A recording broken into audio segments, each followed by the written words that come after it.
Let us quickly do asset disposals.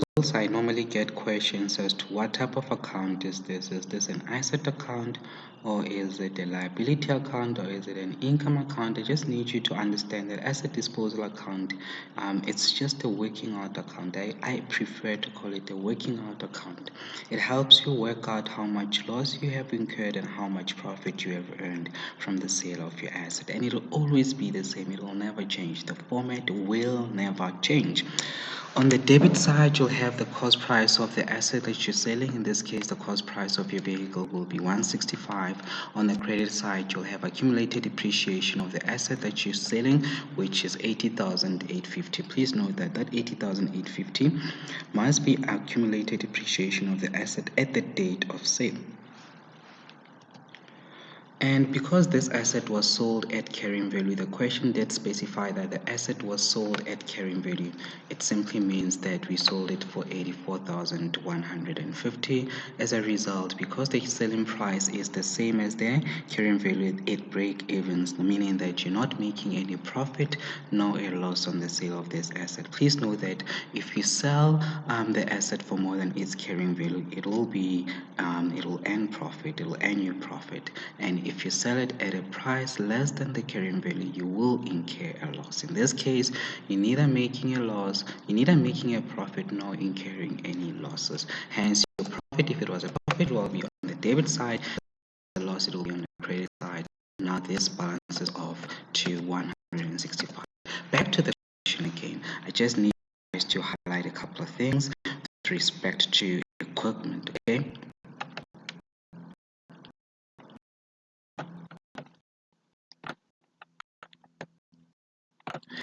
Equipment cost at the beginning of the year is 561,000. Equipment cost at the end of the year is 616,000. You realize that equipment cost has increased by 55,000, meaning that we bought an equipment during the year. That 500,000 is the cost price of equipment at the beginning of the year, and the 616,000, it is the cost price of the equipment at the end of the year.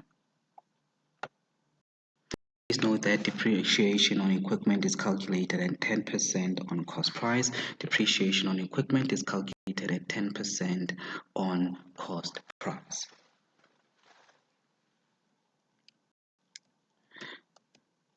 I'm going to start with my financial year, which starts on the 1st of July 20.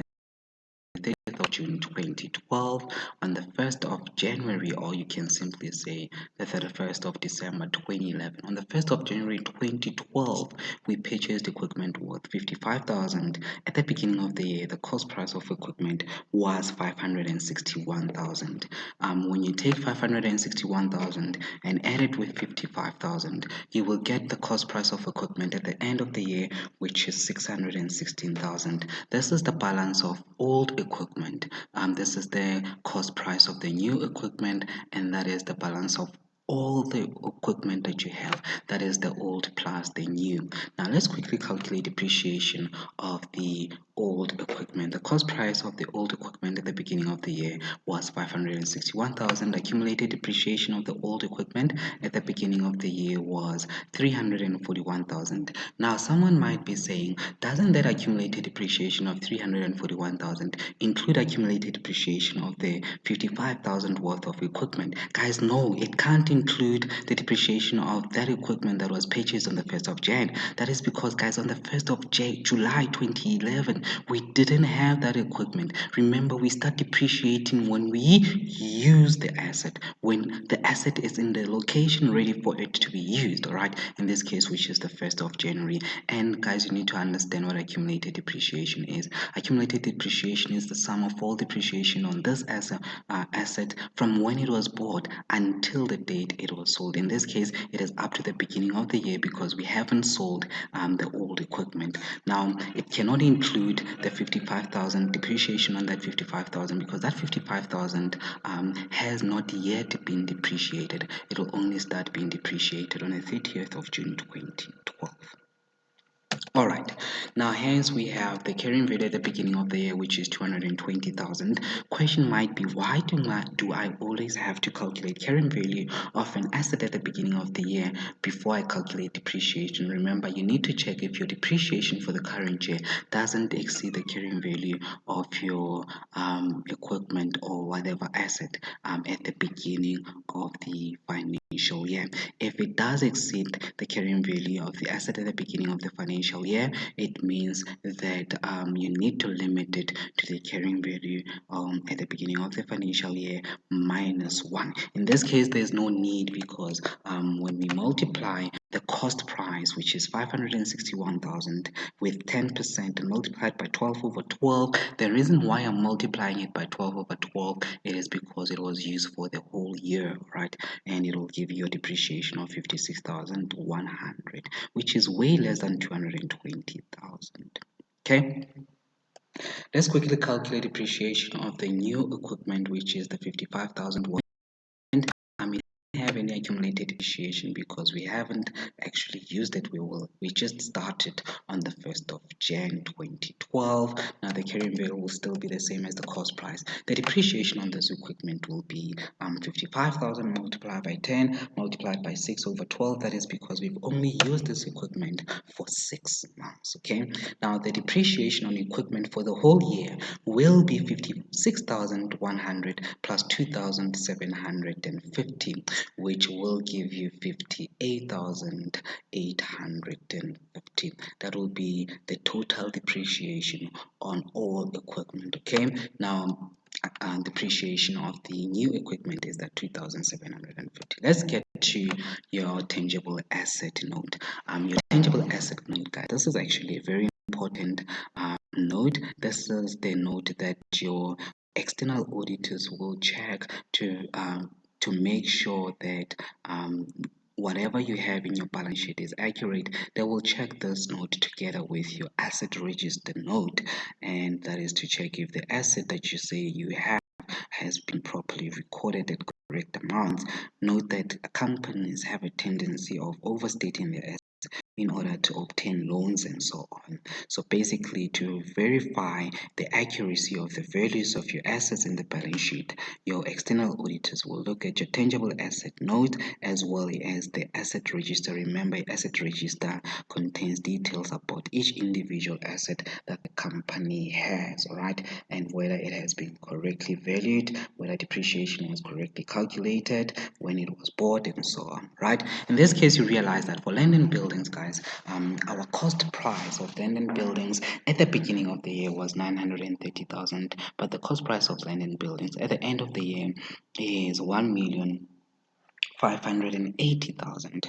Now, land and building has increased. Please note that for grade 12, 11 syllabus, land and buildings will be measured at cost price. Please note that at varsity, guys, it's a different story.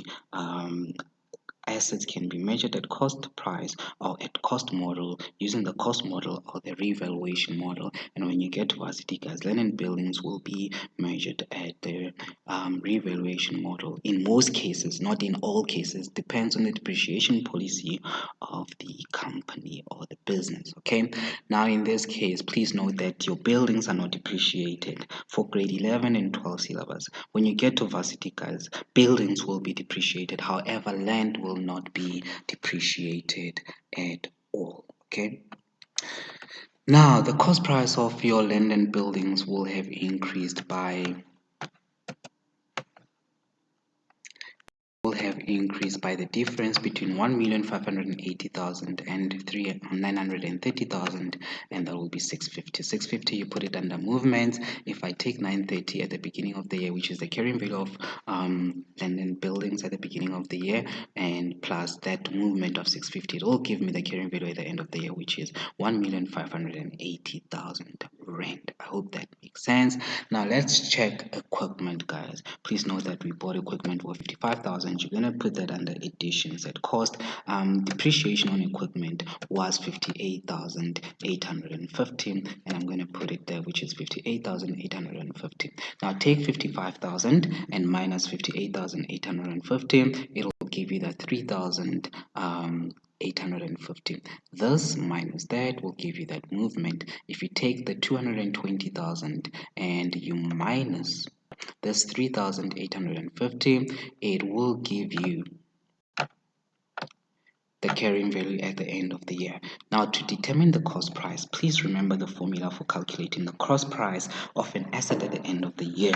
The formula is cost price at the end of the year is equals to the cost price of the asset at the beginning of the year plus the cost price of the asset that we purchased minus the cost price of the asset that we sold.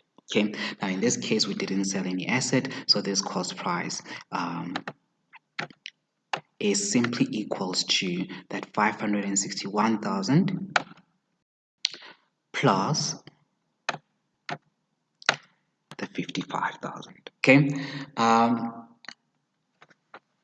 and yeah, it'll give you 616,000. For us to calculate accumulated depreciation at the end of the year, I took accumulated depreciation at the beginning of the year plus depreciation of the current year minus accumulated depreciation of the assets sold. In this case, we did not sell any equipment. That is why when you take this 341,000 plus this 58,850, it'll give you 399,850.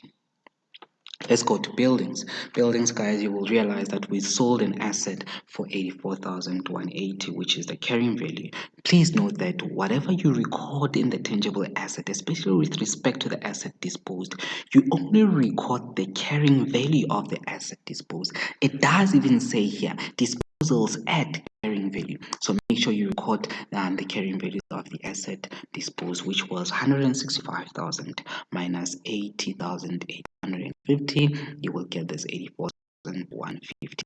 We had total depreciation of all the assets, which is 8,890, which was the 14,850 plus 84,040, if I'm not mistaken. It'll give you this 98,850. The 14,000 was the depreciation of the asset that was sold, and the 84,040 was the depreciation of the remaining vehicles, and it'll give you that 98,890. Please note that the depreciation for the current year will include the depreciation of the new asset plus the depreciation of the asset that was sold, but it is only with respect to the depreciation of the asset that was sold. It is the current year's depreciation only. All right. And obviously if you take 84,180 and it's minus 84,180 minus 98,890, it'll give you this 193,040, which is negative. Take this 519,200 minus 184,040, it'll give you carrying value at the end of the year, and the carrying value at the end of the year will be 336,160. Cost price at the end of the year. You take cost price at the beginning of the year plus the cost price of the vehicle that was purchased. We didn't buy any vehicle, so basically the cost price of the vehicle purchased will be 0, but then you minus the cost price of the asset that was sold, which is 165,000. So you will take this 814,000 minus 165,000, it'll give you 649,000.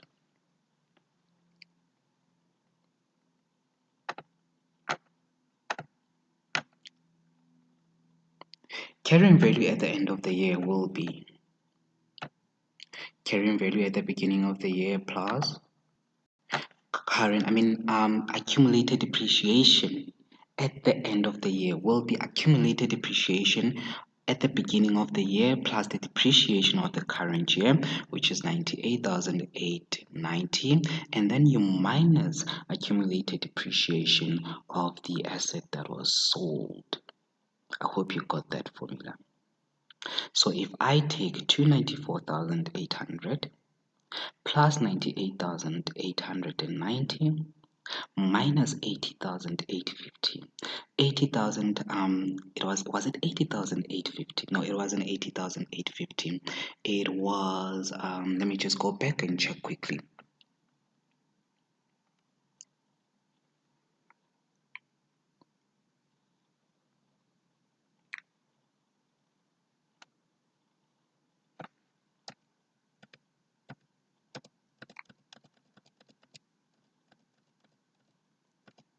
Oh yes, it is 80,850. So you're gonna take this plus this minus that, okay?